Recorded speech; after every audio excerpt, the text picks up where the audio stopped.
We do have Mo Brooks addressing. We have him back at the podium right now. We understand he's still talking to his closest friends and supporters. Let's go ahead and listen in to him.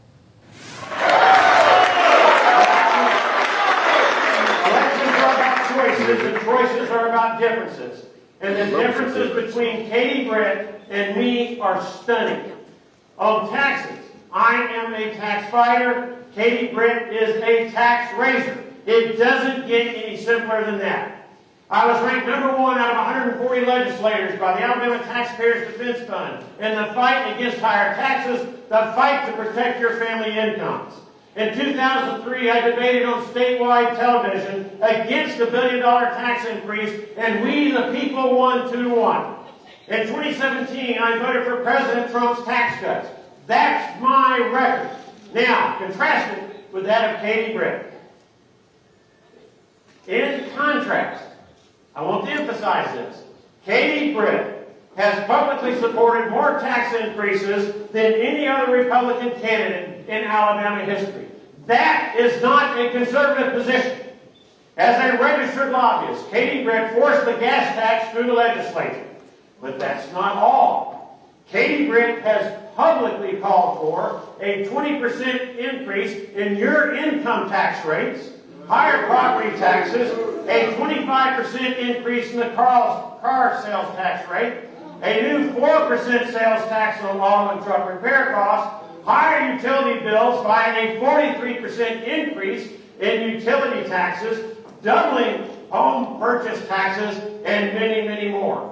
And as an exclamation on her tax and spend habits, Katie Britt recently told the Mobile Chamber of Commerce, and I quote, "We've had about 30 states that have increased their gas taxes in the last few years, and I certainly don't want us to be last. I want us to lead," end quote, "in raising taxes." Now, she has the right to do it, but I'm going to fight her every step of the way.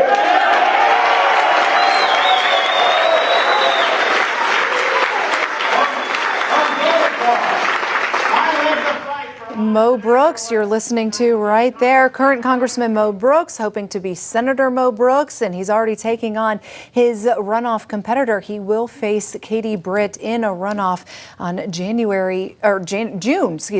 21st. That's next month. Let's go back to Katie Britt's watch party at her headquarters out in Montgomery tonight. That's where Way 31's Matt Kroschel has been for us all evening long. A very energetic, energized speech from Katie Britt that just wrapped up moments ago, Matt.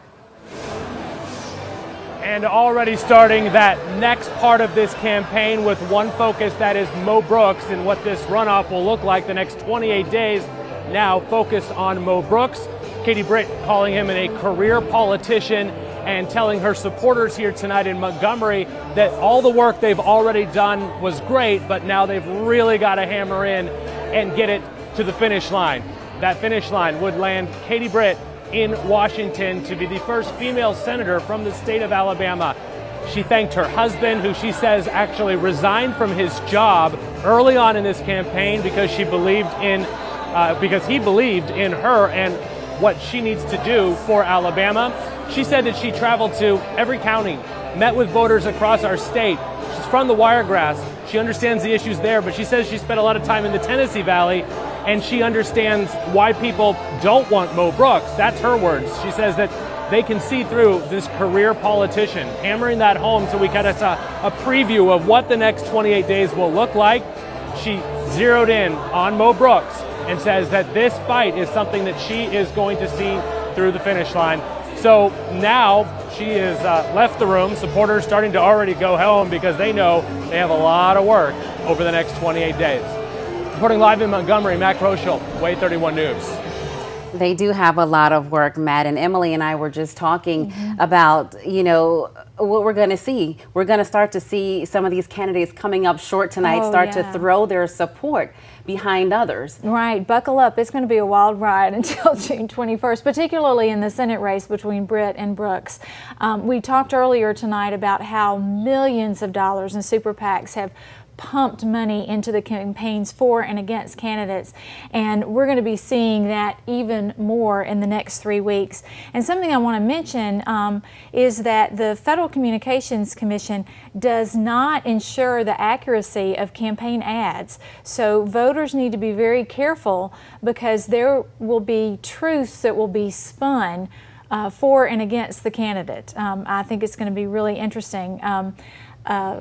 Katie, your reporter talked about Mo Brooks being a career politician, and Katie Britt saying that that's a disadvantage. Mo Brooks is saying that's an advantage because he you says have my his track record right. is what's going to work for him. So stories are going to be spun both ways, and we're going to be seeing a lot of half-truths come out in the next few weeks. Yeah, and we can talk all night about some of the campaign ads we've seen so far, right? And the tone of them. I mean, and the content, like you mentioned. In terms of what we've seen and what we've heard, a lot of it, like you said, just isn't true, Right. And so who's going to be policing some of these ads? Because we can only expect this to rev up as we move closer to June 21st. And don't forget those super PACs, as long as they're not operating in coordination with the candidate's campaign, it's protected free speech. So they can say things pretty much as long as it's not libel or malice. But the FCC does not ensure the accuracy of statements made by candidates. It does not require broadcast stations to provide all sides of a controversial issue. So it's going to be a wild ride in the next few weeks. Yeah, it's definitely going to be an interesting one, especially between Katie Britt and Mo Brooks. Right, yes. right. Yes. It'll be interesting. And another thing, too, to point out is we have already heard that Durant has said that he's going to throw his support behind Brooks. Trump pulled his endorsement from Brooks. Right. Is he going to throw it towards Britt? Will that be interesting to see if he steps into this race? Yeah, it will be. And Katie Britt, when we interviewed with us, she talked about her inspiration. She talked about getting it from her two children, Bennett and Ridgway. We saw them behind her as she gave her speech. But definitely it's going to be a fight between these two going forward. Right, so buckle up and get ready. Get ready, and we heard from both of their speeches tonight. They're already looking forward to that runoff on June 21st, already pointing to the faults of their competitor, their opposition here as we start to move forward. And the full reporting of the precincts aren't even in yet.